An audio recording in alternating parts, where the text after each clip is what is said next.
Hello and welcome to another day in the arena. It is me, it is CGB. Welcome back to the adventures of young CGB. And today we're gonna jump a quick constructed with our newly upgraded black-red aggro deck. So let's get right in. Let's see how this version does. Well, let's find out. It'll be really embarrassing.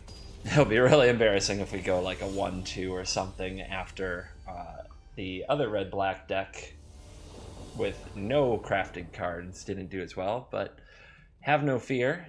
Just play the games, record, build it, they will come.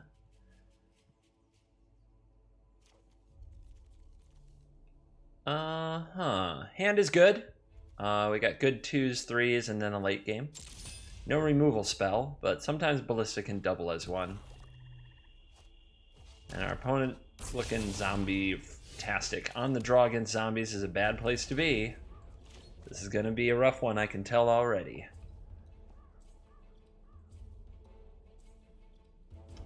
Depending what gets played here, it's going to be a decision between playing the Walking Ballista and playing the Scrapheap Scrounger.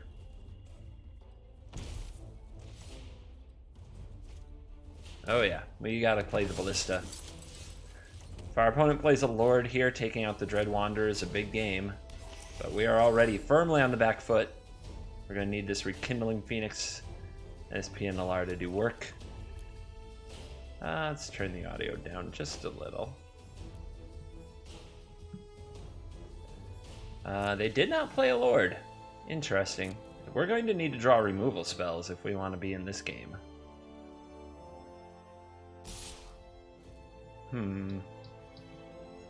So let's do a block here. And what we're going to do is after we declare blockers, we're going to sacrifice our Walking Ballista and target the 1 toughness creature. What this does is because the Graveyard Marshal was blocked, it will deal us no damage. And because the Dread Wanderer died before dealing damage, it will deal us no damage. So our proper block, then sack and target play with the Ballista actually prevents all 5 of the damage. Second Marshal, scary stuff. Let's play a Pia Nalaar. We did draw a removal spell. I want to save it for a Lord. A Lord of the Accursed or a Death Baron. Cards that make the zombies bigger and better. Those are the things you most want to kill with your removal spells. Although this Graveyard Marshal is very intimidating. And there is a Lord. Right on cue. So if our opponent has a Fatal Push here, our blocks are very bad. However, I think my next play of Rekindling Phoenix is fine. If we're going to make that play, I think it's best to try to do this now and get the Fatal Push out of our opponent's hand, because we wouldn't want the Fatal Push. We don't want our opponent to kill the token that our Phoenix will generate. We want our Phoenix to be a permanently good blocker. And that, of course, is if they have it. If they don't have it, we just got their creature off the board. And it appears they don't have it. Alright, Aether Hub off the top. Let's play the Phoenix. It's a very good blocker because it comes back from the graveyard every turn. And if the opponent can't kill it, it's a good thing. However, the way that the clock is moving is making me wonder. It does seem to imply that the opponent has a Fatal Push. So we want to be careful on these blocks.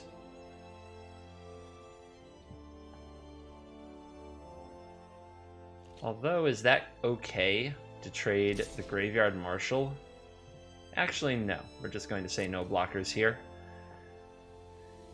I do think our opponent has some kind of removal spell. Well, they have the Deadlands. They probably shouldn't have played this first combat because that also tips their hand. If I block and the token comes out, we need the token to live or we don't get the Phoenix back. The Deadlands can be sacrificed to kill the Phoenix. Put 2 -1/-1 counters on a creature. So that's a good reason not to block with it that time. Next time we have surprises like the Lightning Strike.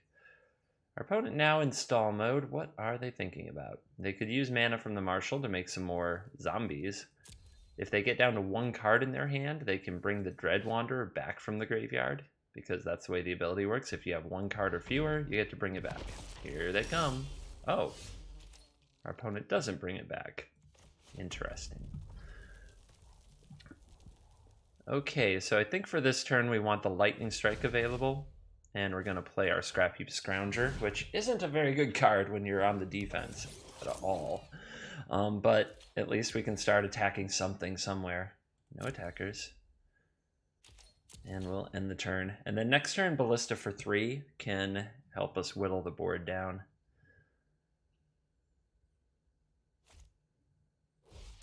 Yep, exiles the creature, makes the dork. So, end turn. Right now, the opponent thinks they can attack with all their zombies because of the Death Touch. Oh, another Lord. That's very bad.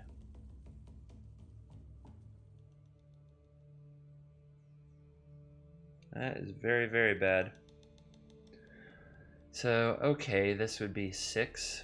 I think what I have to do is shoot the Marshal. And the reason for that is then the Death Baron can't really attack, and if these zombies attack, I can brick them. I do need this to die, though, as the Menace ability the turn after might just be lethal. And if I don't kill the Death Baron, well, yeah, I guess I have to kill the Death Baron after all. The Lord will make... Of course, we can wait until combat for that to happen. But I do need to take this out soon. The ability to give all zombies Menace can just be lethal. But we can wait until we are in combat to kill the Death Baron. And then that might give us a free block on something else. Opponent's picking what to attack with. The Phoenix is a bit of a pain here. Alright. I will block here.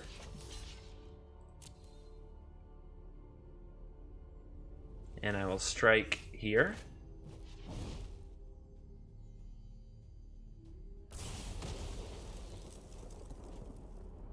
And that will reduce the damage we take down to, but we're still down to 4.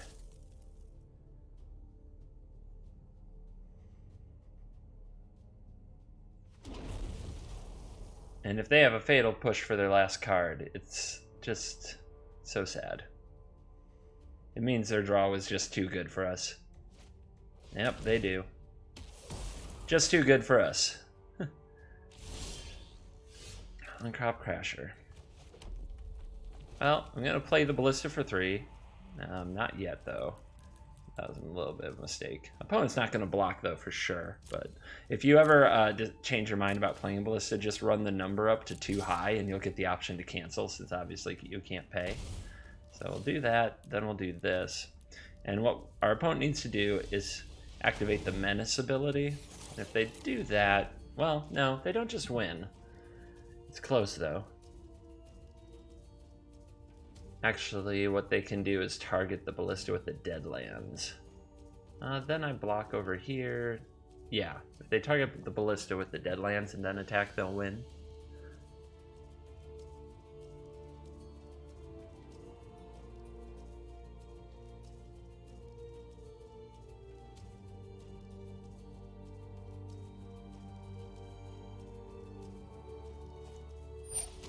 That works too. Yep. You could just draw another clutch removal spell off the top of your deck. That also can bring you victory. So yeah, never really in that game. The good zombie aggressive draws are better, especially if they have the teched out zombie deck with all the lords and all the rares. They are better than just about any other aggressive draw in the game, except with possibly the exception of green and their Galta. So when you have a removal light hand like we did, there's only so much you can do.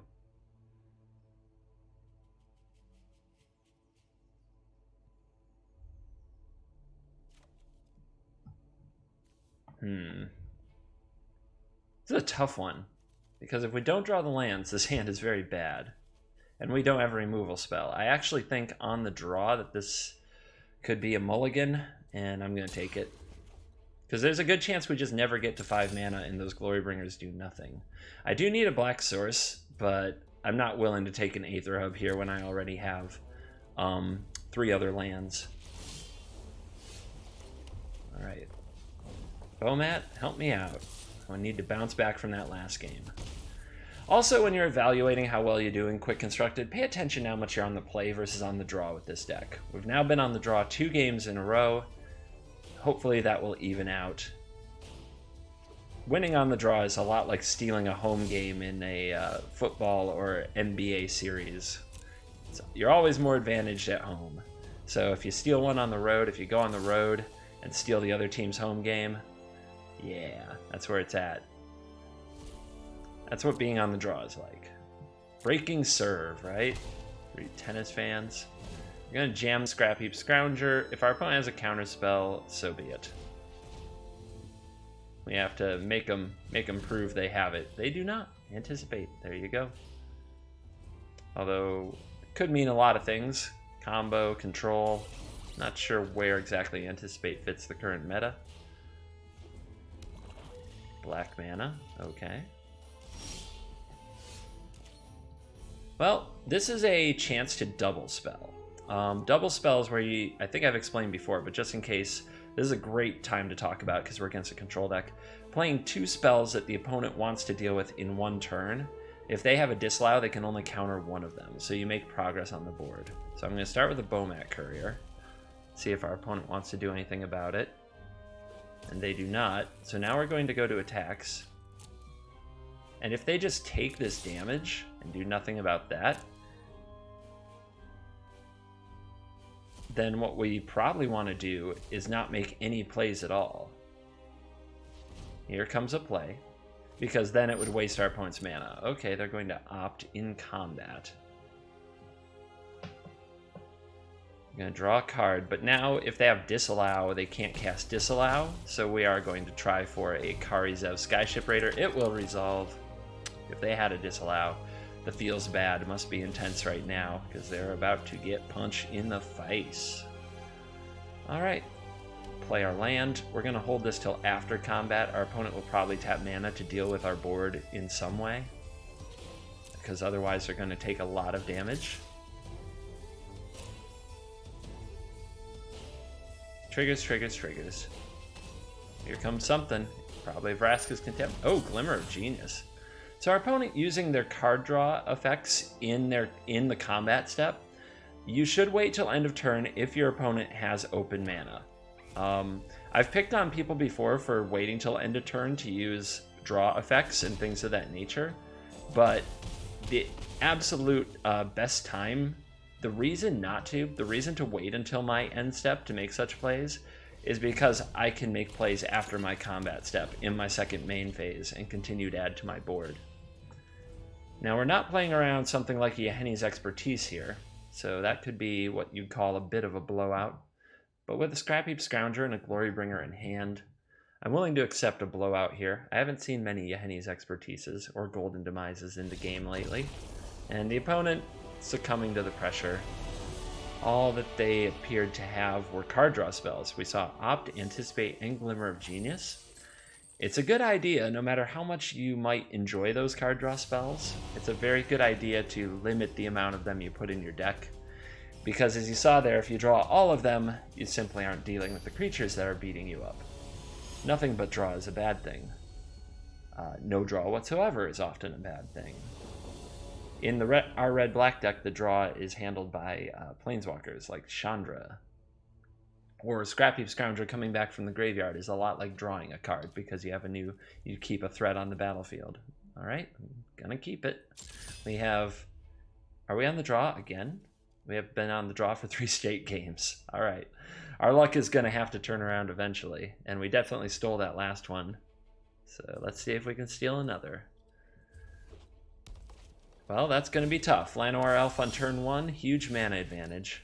And there is a Unlicensed Disintegration, which if this is mono green and they're going to play big monsters, well, Unlicensed doesn't help there, does it?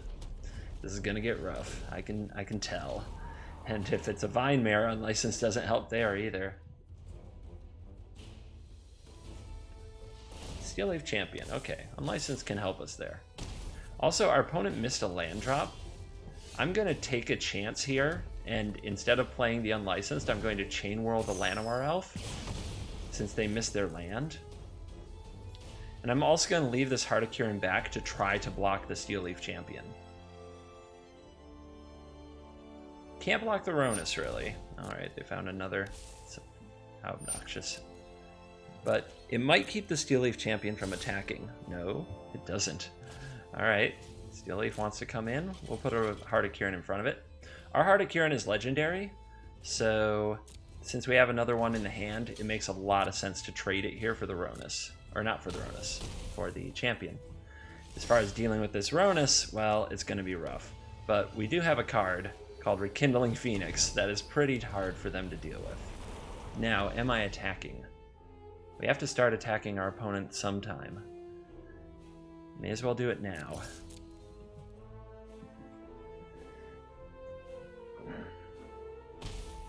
It's very risky when we're behind 10 to 19, but it's important to understand that we do have to get the game ended somehow. We have to start getting damage in, and it's unlikely the Chainwhirler would have to block. Our opponent is unlikely to attack much into the Phoenix. Alright, here is a Heart of Kiran and a Llanowar Elf. Opponent redeploying their hand, still on 2 lands, but able to get some things done.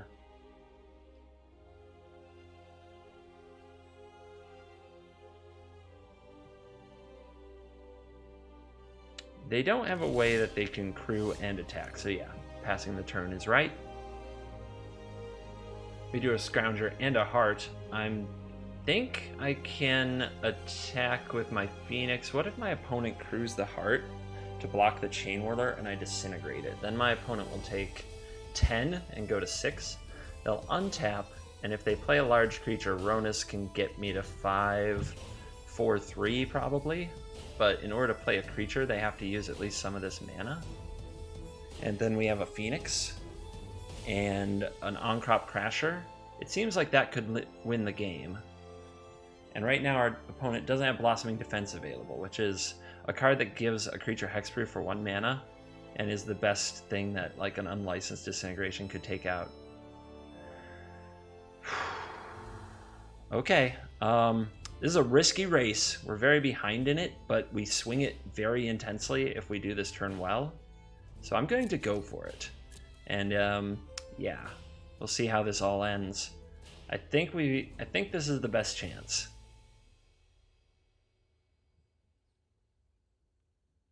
Also, if our opponent doesn't crew up Heart of Kiran to block, we can play Scrapheap Scrounger and Heart of Kiran of our own.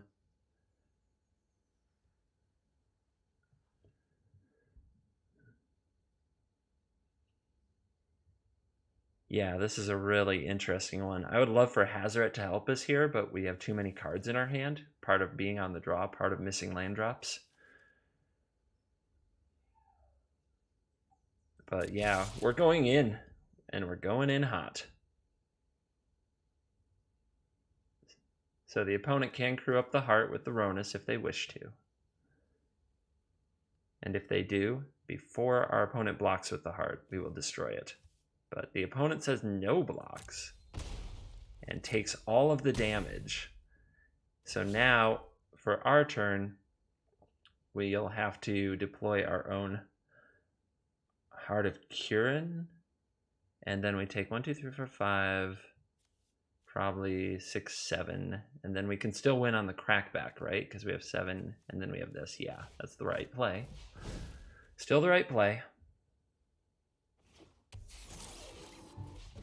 And it gets it plays all the cards we can this turn, called being mana efficient.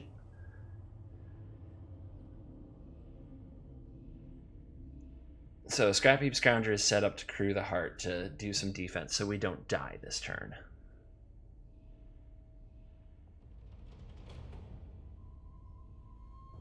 And I think that even beats, I think that even gets us through cards like Blossoming Defense if we do it right.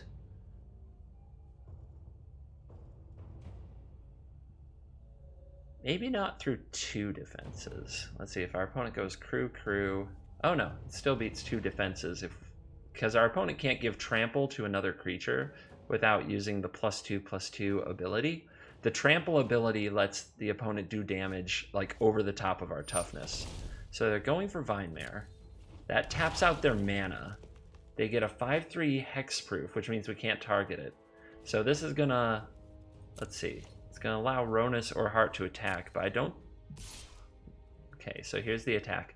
Our opponent's, yeah, they're dead in the air because of the unlicensed disintegration, so we're not going to block. We've got it. We've got it.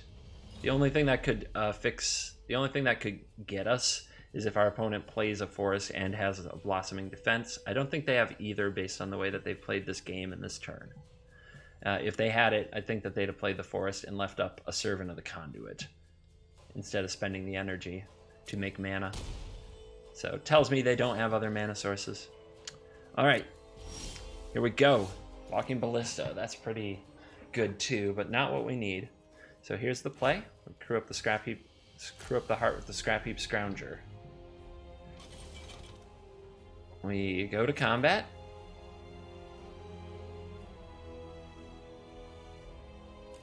We attack with everything because we need to make sure that some damage gets through. We want all the damage because we're going for the win.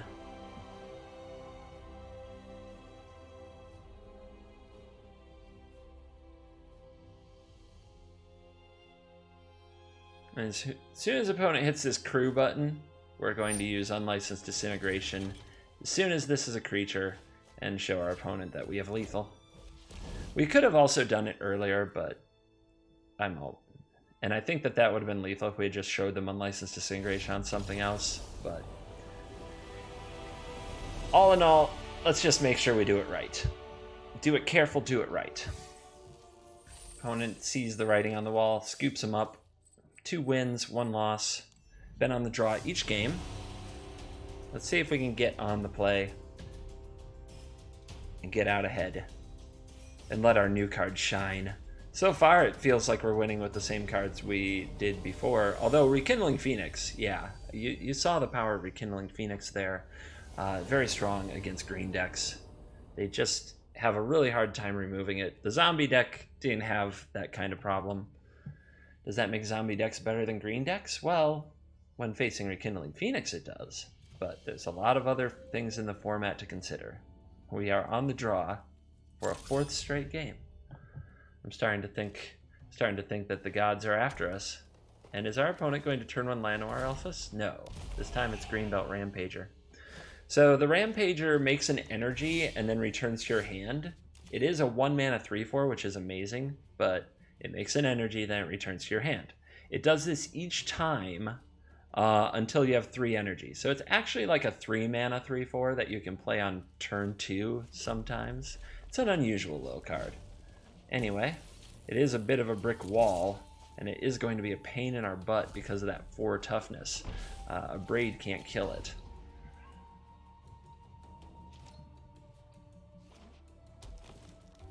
So the opponent can play it this turn if they just go Elephant, Elephant. Instead they go Scrapheap Scrounger, which I'm really surprised. I would have thought that they'd be more defensive, but I guess they've decided they can wait to be more defensive.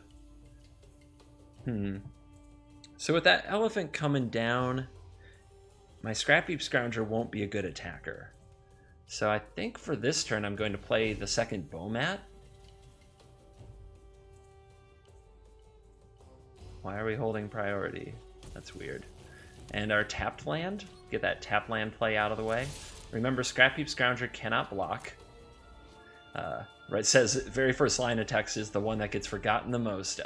It can't block, so we're just going to attack right through it. We're going to have to take 3.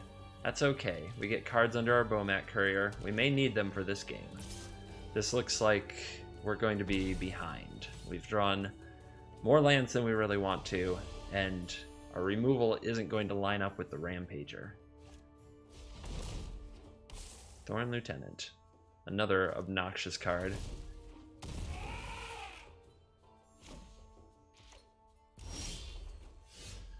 Okay, how to handle the Thorn Lieutenant. I think that what I'm going to do is going to look a little weird, but it's got to be the right play here. I'm going to play the Spire. I'm going to go Oh, wait.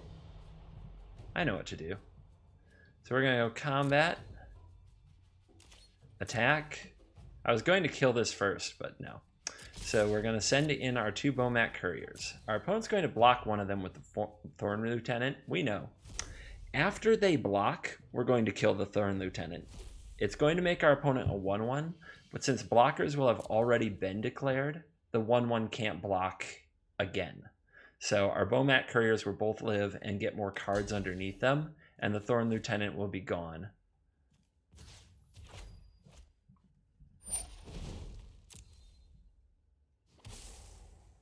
A little bit of a mistap. I should have left a red mana open, not a Spire of Industry, which makes me pay a life to use it.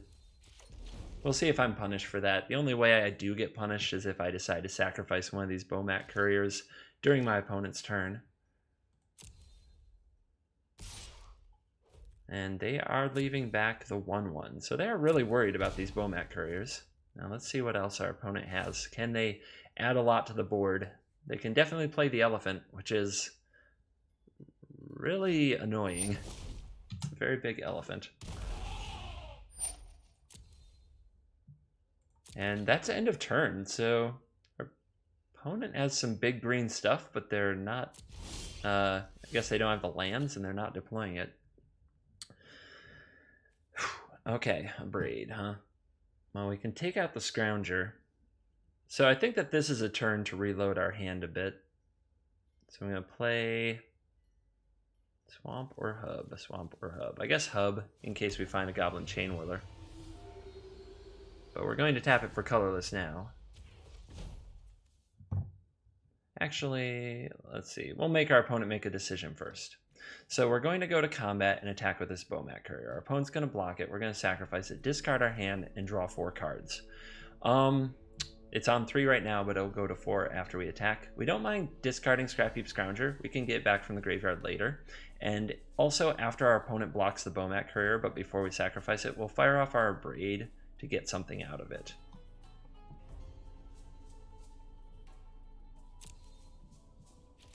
We could also try to kill the Rampager, but I want all the cards from both Bomat Couriers. I think that I'm going to need them for this game.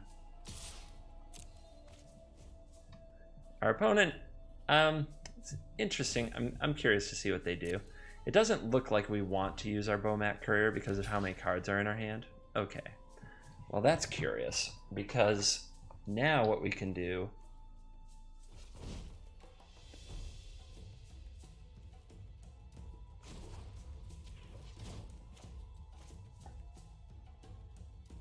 Three damage, yep. So I could save this Bomat Courier and go up to 5 cards next turn, but that's not really what I want to do, I've decided. I'm instead going to go after the Scrapheap Scrounger. Try to get it off the board. Our opponent hasn't shown that they have a black mana, and they missed a land drop, so I don't think they have it. Alright, let's get 4 new cards here. We don't need the extra lands, and the Scrapheap Scrounger can come back, so we're not really out anything.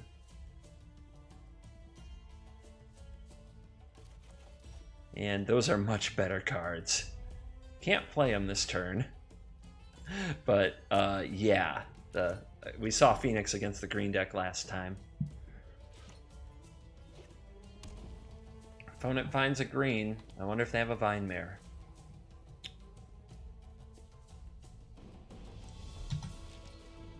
It's gonna be another comeback time.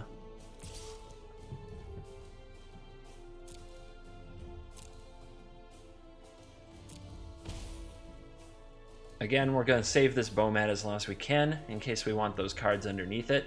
Basically, once you have some cards under your Bomat, try to keep it around as long as you can. Don't sacrifice it till kind of you absolutely have to. Those cards are yours. You want to make sure you get to use them. Alright. There's the Vine Mare. Very scary card, but we came prepared with the Rekindling Phoenix. So colorless. Colorless. Get that onto the board. There were some other lines. I just don't find either of them very good.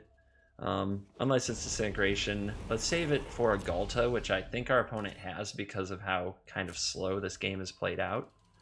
like they didn't just dump their hand. So I think next turn we're going to see the 12-12. And when we see the 12-12, that's what we want to blow up. That's what we need to shoot down. That's what needs to die. 12-12 is so big. Galt is so scary.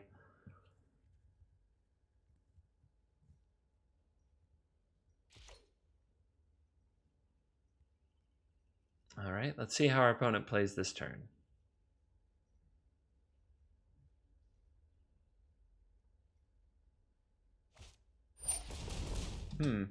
Hello.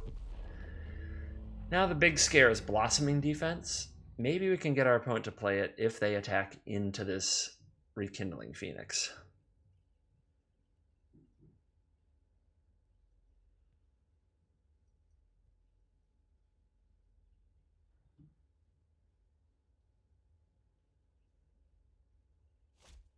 Oh no, they don't have a Blossoming Defense because they're using the mana for their Rampager. Gonna make an energy, but remember they went back to 0 energy playing this one, so it just goes back to their hand for now. It'll likely come out next turn. And the opponent can't attack into the Phoenix. It can kill the Vinemare or the Rampager, and then it just comes back to the battlefield. So it would be a very bad attack for them. All right, land off the top. We're not going to wait till our opponent's turn to kill the Ghalta. It has to die now. We're not messing around. It's got to go. We can't let our opponent untap and risk them drawing a Blossoming Defense.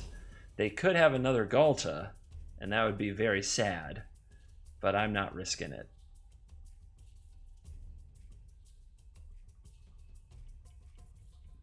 Perhaps our opponent's on full control. Not sure why priority is holding when they have no mana available.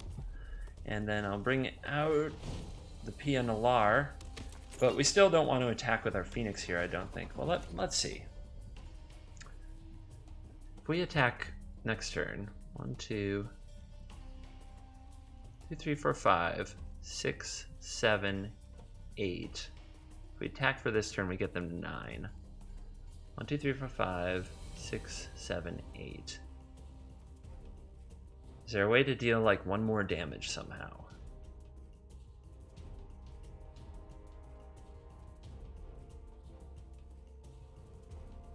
Perhaps if I had played the Heart of Kiran. I'm starting to think that I made a mistake this turn, but it's not clear. Let's see, if I play Heart there, well then I definitely can't attack with this. This is a pretty tough call.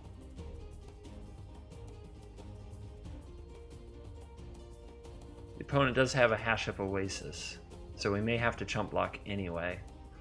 Yeah, when I'm thinking about my opponent and that they may have another Ghalta, I think I have to start ending the game, and I think this is the best way to do it. Just start the attack phase. Nothing they've done yet makes me think they have a Blossoming Defense, so if they go to combat, I will not play around it.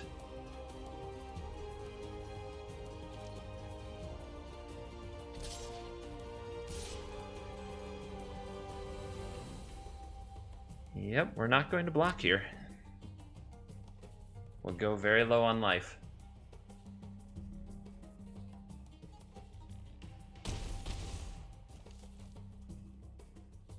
It does leave our opponent on 1 blocker, and Pia has a special ability, which is target creature can't block this turn if you sacrifice an artifact. So if our opponent's too low on blockers when all is said and done, that's a good one though. That one, if I target with the Pia, yeah, that one I can't get rid of. This is going to be a very close game.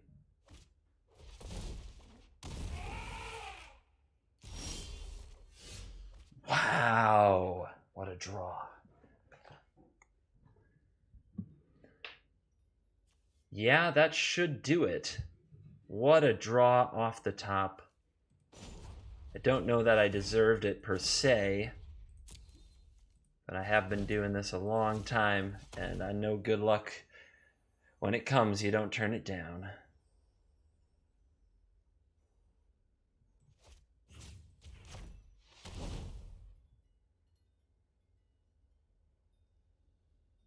I'm doing all this before I even attack, because if our opponent did draw a Blossoming Defense, if they are that fortunate... Oh, they are! I want to do it before I attack. That way I know whether to attack or not. And now I know that I can't attack here. Or if I do, I risk certain doom. So now we know. So I can't send anybody. Everybody has to be ready to block.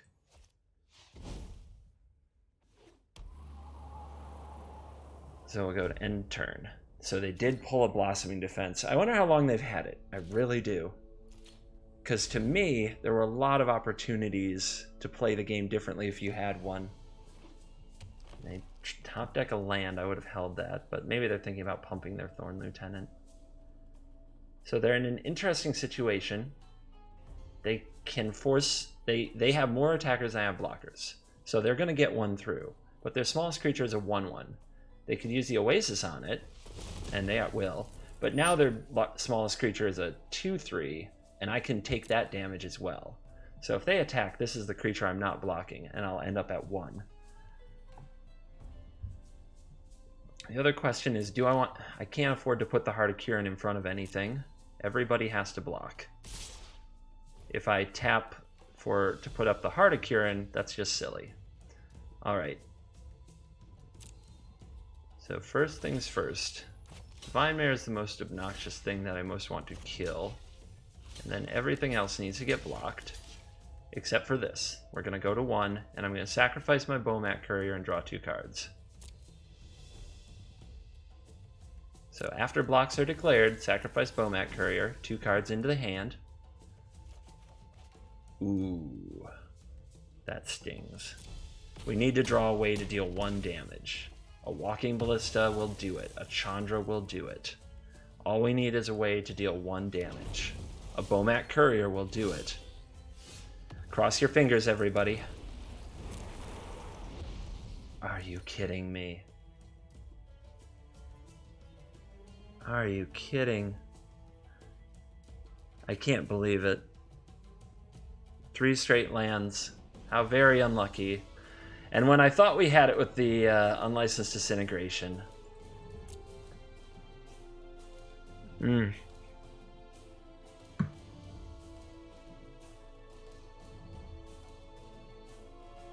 So I'm going to be tortured thinking about ways I could have handled that other turn differently. Like, if I sacrifice an artifact to Pia Nalaar, to say target the blocker my opponent left back, would they fire the Blossoming Defense, and could I have responded with Unlicensed Disintegration? That's what I'm going to keep wondering. But as it is, this one is out of reach. So I'm gonna go out proper.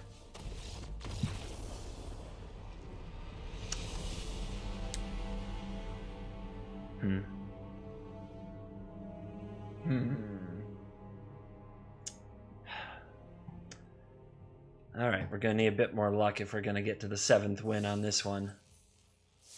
Although, I do think I could have played a little better. I think the timing on the Unlicensed Disintegration was right. I think maybe there's something I should have done to try to bait my opponent into using that Blossoming Defense, is the only thing I can think of. Everything I saw in that game implied that they didn't have one. From when they cast their Gulta, and the fact that they were just tapping out their mana every turn rather than leaving it up just seems so strange to me. That they finally had it at the crucial moment. Alright, Bomat can't get in. Minister of Inquiries. A 1/2 flexing its inquiry muscle. And it looks like we're up against Godpharaoh's Gift with double Minister. So they're going to have a great graveyard. And we're going to need to draw a Abrade. By the way, we are on the draw for the 5th straight game. The 5th straight game? That just doesn't seem right, but we drew an Abrade. Abrade takes out the Godpharaoh's Gift, which is kind of the clutch thing in the matchup. Yep. Our Bomat, though, sadly, is sitting around being a little 1/1, but the Scrapheap can start attacking.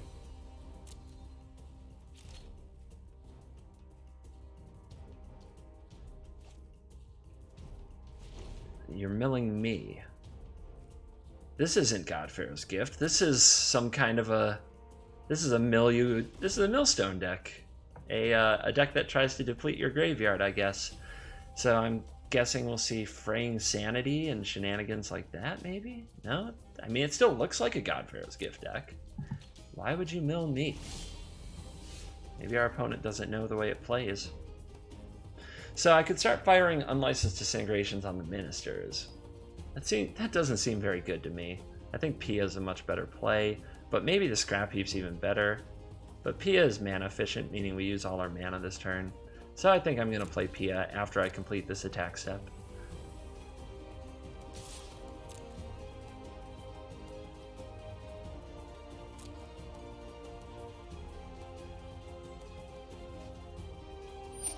Yeah.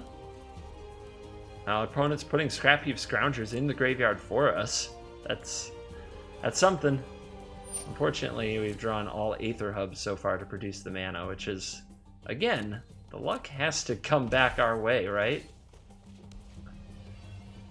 It's been a really tough day.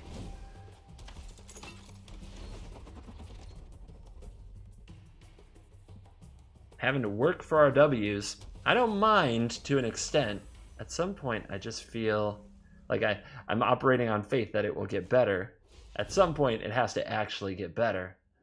Our opponent still looks like a Godpharaoh's Gift deck, and there's the gift, but why have they been attacking my library? I don't think they know how the deck works. You are supposed to target yourself with the Minister of Inquiries, fill your own graveyard to make the Godpharaoh's Gift awesome. Well, it leaves us in a tough spot because, well, I guess not. We're just playing at instant speed from now on.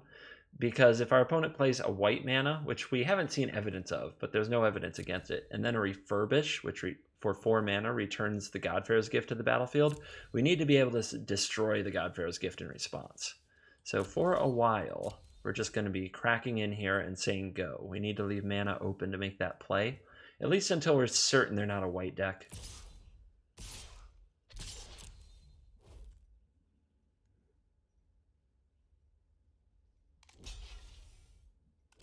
Sure. It's perfectly reasonable. I don't blame them.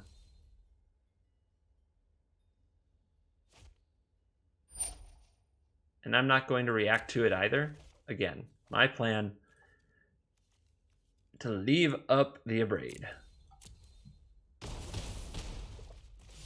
But we do need to draw some freaking land. And in proper color. Having 3 is normally not the end of the world. There's the white mana. Opponent is the refurbishing type, so they're going to strategically plan, which looks at their top 3. So they're not going to refurbish this turn. And I'm really not sure if that's, is that because of us having the mana open? Are they playing around Abrade?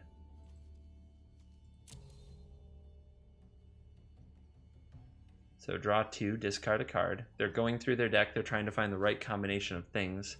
They have another Godpharaoh's Gift. Okay. So on end step, what I'm going to do is add a black mana. And we'll use our first energy. And we're going to unlicense disintegrate this Minister of Inquiries and get it out of the way. It's also going to deal 3 damage to the opponent. Then we're going to untap. Going to go to combat. Going to attack. It's going to deal 5. It's going to be very close. We just need a little bit more to be lethal. But we're going to pass and say go, because we're still holding up this Abrade. What our opponent can do is if they refurbish Godpharaoh's Gift and have something with lifelink, like an Angel of Invention, that's how we lose the game. A Scarab God, though, that is all their mana. That is not going to matter. So here it is. We'll add another black. And we'll unlicense disintegrate the Scarab God. So clunky draw, but we made the most of it. And yep, good game indeed. Able to push through before our opponent could set up. I'm still pretty stunned by the ministers targeting me, but it didn't cost our opponent too much. It's not like we brought our scrap heaps back from the graveyard. Maybe there was a reason to do it that I'm not coming up with. Feel free to post in comments if you see it. But we got to the third win. This is the crucial one. You get that fourth win, and you're even on gold, and you're up the 3 prize cards. So just when we get back to even, especially when we lose a few before our fourth win, when you get back to even, it's like, okay, this event was okay. Plus we have our quest gold. We're doing all right. Our day's okay. Now we have a curve, and now we have interesting, decent mana. Now I'm excited, and it's the first time on the play today, after 5 games on the draw. Maybe it's time to turn this thing around.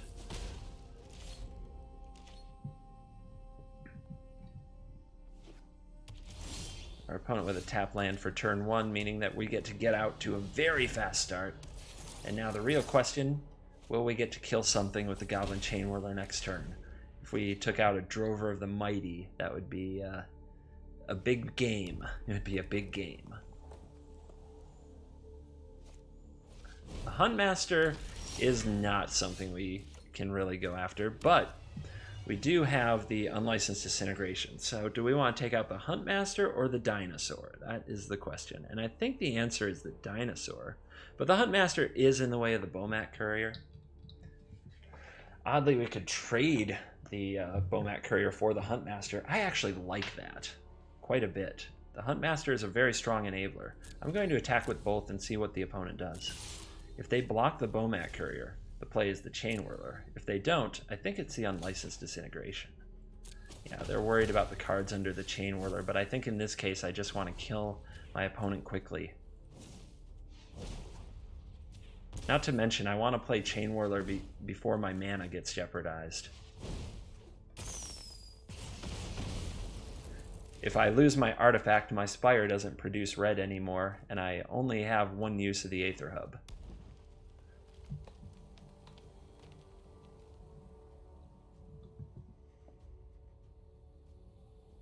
So good old Ixalan Dinosaurs, huh? There's a Drover. Our opponent sequenced correctly. Let's give them some props. They played the Huntmaster before they played the Drover. The Drover would have been absolute Chainwhirler lunch. But let's see if our opponent is willing to block with that Drover here. Again, I'll trade it for the Bomat Courier in this case, because our goal is to kill our opponent quickly. Not to draw cards with the Bomat Courier, and they're not going to trade it. So I'll say go and let them have the Drover for now. The worst punishment can be Regisaur Alpha, which they could play. It makes 2 dinosaurs. But even then, I have an Unlicensed Disintegration, and if I draw a land, I have a Glorybringer. So we're in great spot.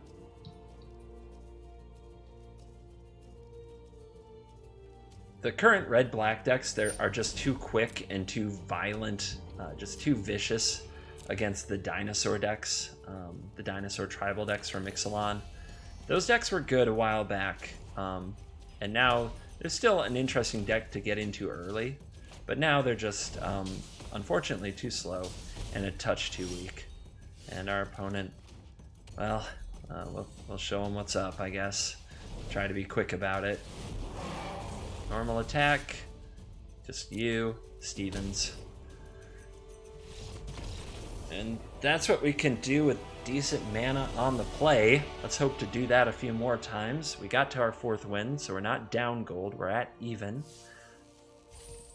And I hope if new players watching, I hope you see, I mean, Quick Constructed, I do think you should play in it. I think you should play it a lot with the deck that you feel is the best one, the one you've crafted the most, because it's good experience and it keeps your competitive spiky grinding in a place where it belongs, which is in Quick Constructed.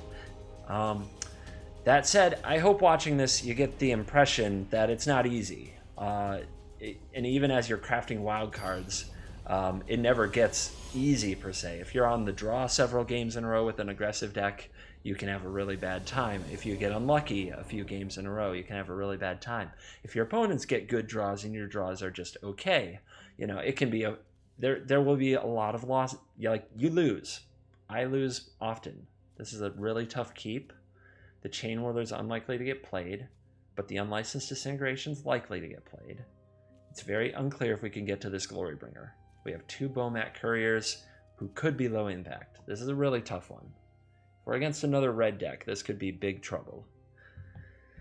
But I'm on the play, and I have 2 Bomat Couriers. If we're against a control deck, this is a very, like, good situation. Still, we have to draw a lot of land for this to pay off. When you get bad hands and have to mulligan a lot, you can have a bad time. I'm gonna keep it. I'm not very happy about it. And it could be a mistake. We might look back at this hand as the one that knocked us out of the event. But if we draw, like, in our top, say, 4 cards, there are 2 lands. One of them is almost certainly red. The other one is most likely red because I think we only have 2 swamps in the whole deck. Then we have a Chainwhirler available. We have a Licensed Disintegration available. That's good against a creature deck, and the Bomats are good against a control deck. It's got all the tools. I just don't feel great. Oh, man. Well, that's an immediate brick for one of our Bomat Couriers. Let's see if... Oh, they're attacking. Well, I guess they can always use the Fanatical Firebrand later. Red mana off the top. We're going to play the red mana, not the black mana. For one thing, we want to disguise our black cards. There's nothing wrong with hiding your colors. The other is if we draw another red source, it allows us to Chainwhirler on 3. If we played the swamp, we would mess that up.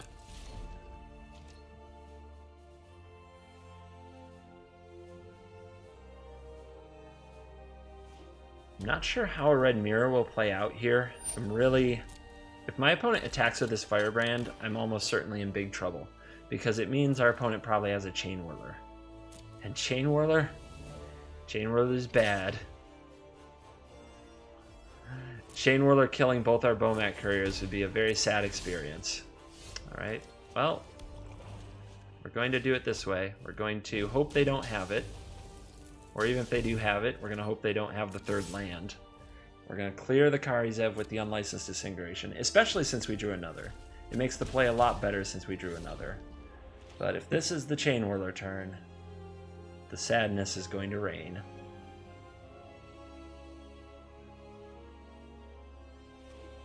Ah, Sunscorched Desert is not a 3rd red source, so no Chainwhirler this turn. Living on the edge, my friends.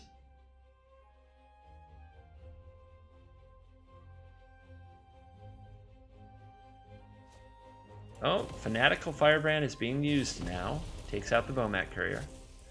If I were the opponent, well, we'll see what they do. They might know more than me. And okay, they just plan to kill both Bomat Couriers. If I were the opponent, I'd have waited until I attacked on my turn. Although I guess that lets the cards potentially come online. And then we see a 1/1 Rigging Runner. Well, I can clean that up with a Chainwhirler. I think what I'm actually going to do is just pass. I could play the Bomat Courier. It's just really likely to die or do nothing. And if I leave my mana up, maybe an Ahn-Crop Crasher or some other threat is what we want to use Unlicensed Disintegration on. This feels awkward. Alright. Our opponent with another Sunscorched Desert, getting some chip damage. A Hazoret would be the worst nightmare.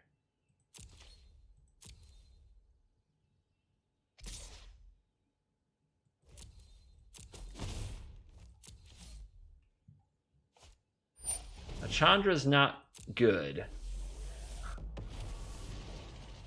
You want to play with fire, huh? Oh, today's my lucky day. Come on, mountain off the top. I don't want to use this right now. I don't want to use it on a 1/1. I need a better target. Ugh. God. It's getting really frustrating. So I'm going to play the Bomat. We're going to go to combat and attack. I'm going to attack the Chandra. I could attack the opponent, but I think I've got to find a way to get the Chandra off the board, or at least hold it down. Feel my pain!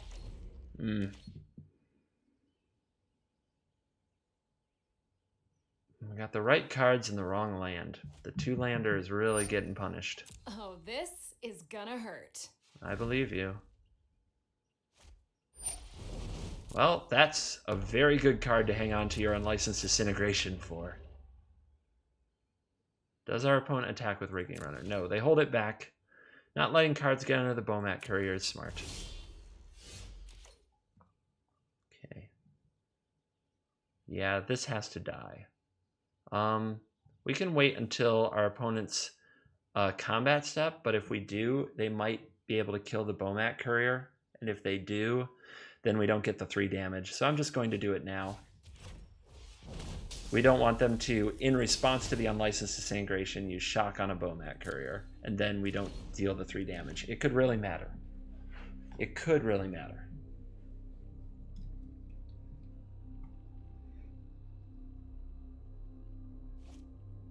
Okay. Time to toast your marshmallows. S'mores, anyone? Our opponent taking out Bomat Courier with a -3 on Chandra, giving it a lot of respect, to be honest. And they have their own Phoenix. My god. Well, we can take out the Chandra. We get attacked by the Phoenix.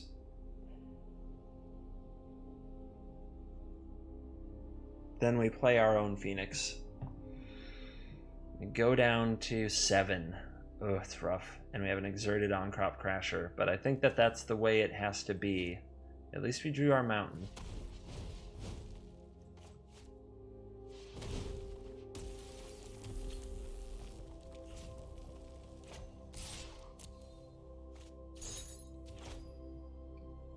Alright, that's it. Nobody tells me what to do.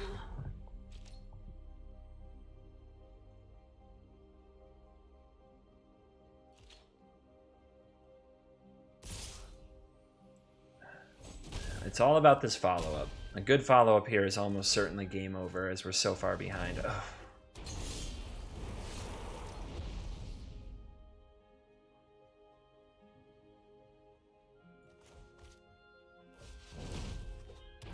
Okay.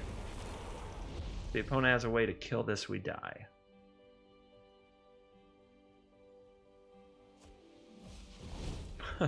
Phoenix spam. We've got a shot. Ahn-Crop Crasher untaps next turn. If our opponent attacks wrong, we can win this thing. I think they attacked wrong. It's going to be interesting. Okay, we got a shot. They're going to have 2 blockers. One of them is going to be a 1/1. God, if only... They're at 9. If they were at 8, the Goblin Chainwhirler could guarantee the win. So what do we need to draw? Land? Scrapheap Scrounger. Well, would my opponent block with the egg? If we exert on this, would they block with the egg? The other thing I could do...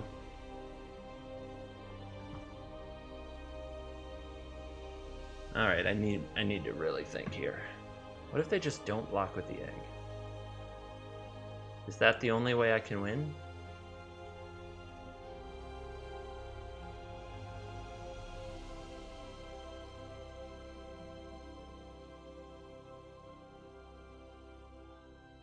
What if I only attack with the Crasher, the opponent blocks with the Phoenix, and I Chain Whirl, I take out 2 eggs, and I have a Phoenix and a Chainwhirler. I guess that's good. The other, but I'm dead to almost anything. And the other thing is if I attack, what if they just take the 3 though? Then I lose.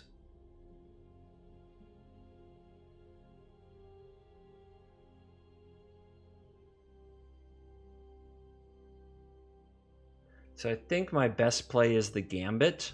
So I could just attack with the Crasher, and if the opponent blocks it, then I Chainwhirler 2, and keep my Phoenix on defense. But I think they would just take the damage. I think that's really easy. I think them forgetting or being afraid to block with the egg, though, is my best chance. God, it's so close. But no, they wouldn't do that either. All right, I'm gonna take the chance that they block with the Phoenix.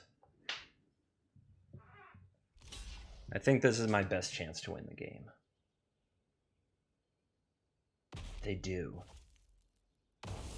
Wow.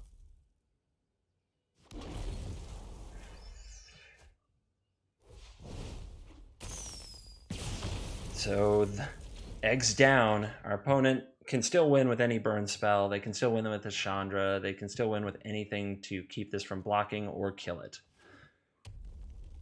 Fifth land. Do you play Glorybringer? Well, that was anticlimactic.